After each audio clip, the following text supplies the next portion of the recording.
there's been some good news tonight breaking with a story I think I've covered on the last two shows. Let me see if I can bring up the window here, share the screen.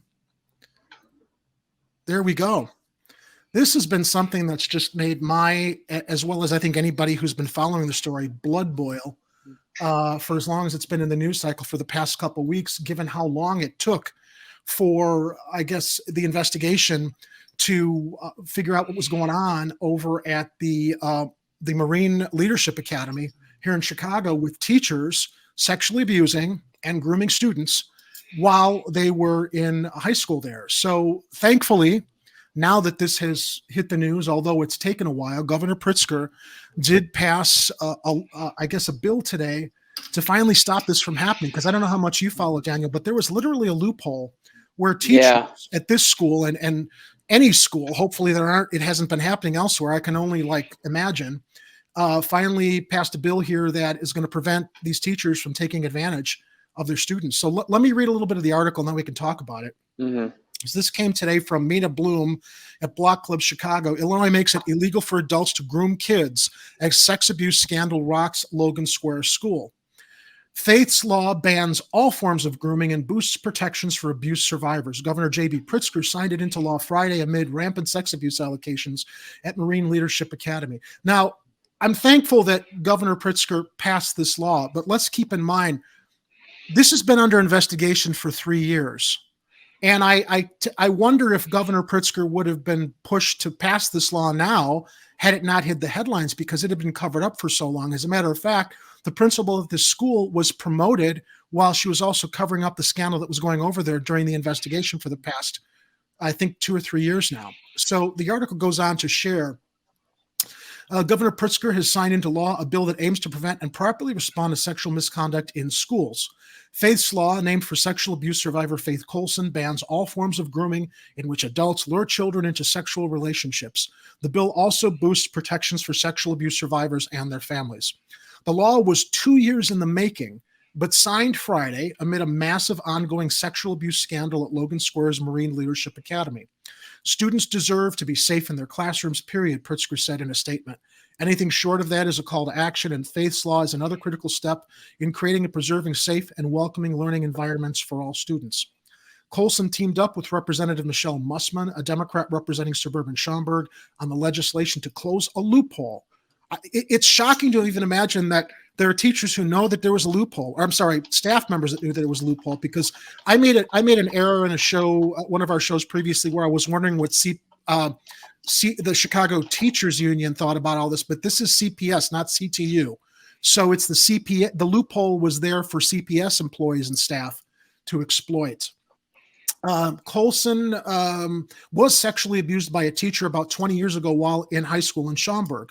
Before Faith's law, grooming in Illinois was defined as luring a child into unlawful sex using the internet. Now, that definition has been expanded to include in-person interaction and written communication, as we saw during the investigation at Marine Leadership Academy, with teachers sending emails to these high school students and in-person interaction while they were students. Under Faith's law, the Illinois State Board of Education is required to create a statewide resource guide for parents, a, quote, centralized source of assistance, and provide resources available to the parent or guardian of a student who is or may be the victim of sexual abuse, according to the governor's office. The law also strengthens sexual abuse prevention in response to training teachers and other government employees so staff can better identify misconduct and support students who have been abused.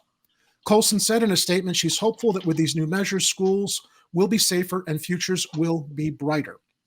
So the bill was signed a couple of weeks after Chicago Public Schools Inspector General report exposed sexual abuse, misconduct, harassment, and grooming at Marine Leadership Academy, 1920 North Hamlin Avenue.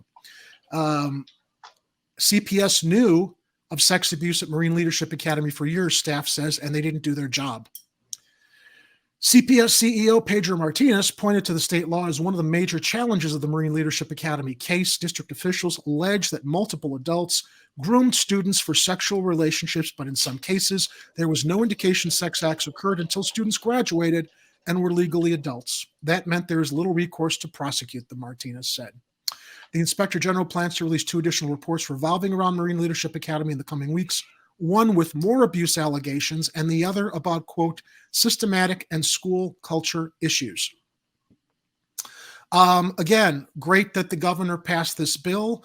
I don't want to say too little too late, but it did take too long for them, especially in the midst of a 2 or 3 year investigation, to get this law passed or this bill passed that was being, I guess, sponsored by Representative Mussman and Colson, Faith Colson, abuse survivor Faith Colson.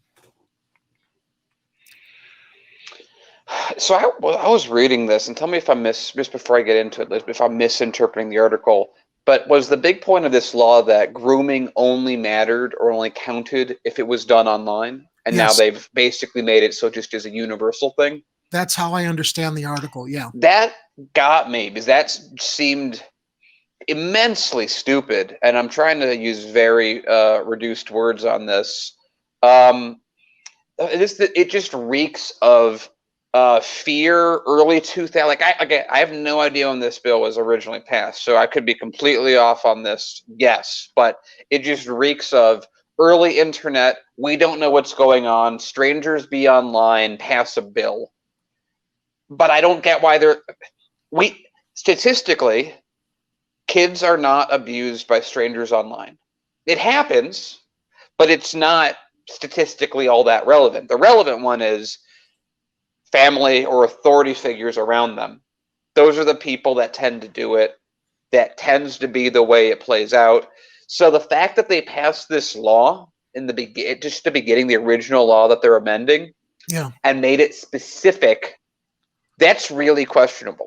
Just to begin with, that we're even in a spot where you have to amend a thing that's specific to make it universal. Why was it not universal? How did they miss that to begin with? I mean, are they that stupid? Maybe. But that's what I'm saying. I think that that's what I'm saying. The only reason I can think of is that it's early 2000s internet. People that are passing laws don't know what the internet is or what it does, and they're scared of it, therefore. And so they're like, we need to stop people online from taking our kids. And that was the entire thought process. It was a law that really was targeted at the vast minority of cases. And so, again, it's like these happen. Grooming happens with people that you've known, that you grew up with, that you were around, not people that kidnap you through internet conversations. I mean, yeah. No, you've got a very good point. And I think that this is what shocked me as I've followed this story for the past week, that it finally was revealed, is that, first of all, I don't think any of these staffers were suspended during the investigation. I don't know if that has to do with union protections or how investigating something can't remove one of these people who's preying upon students from the system, because during that 2 or 3 years of this investigation, if these staffers were still working, what was to prevent more abuse from happening? So, you've got all these loopholes and red tape going on that, again, thankfully, Governor Pritzker, God, this guy is such a little attention whore. By the way, isn't it nuts that everything's so crazy that the billionaire governor turned out to not be the worst guy representing the state?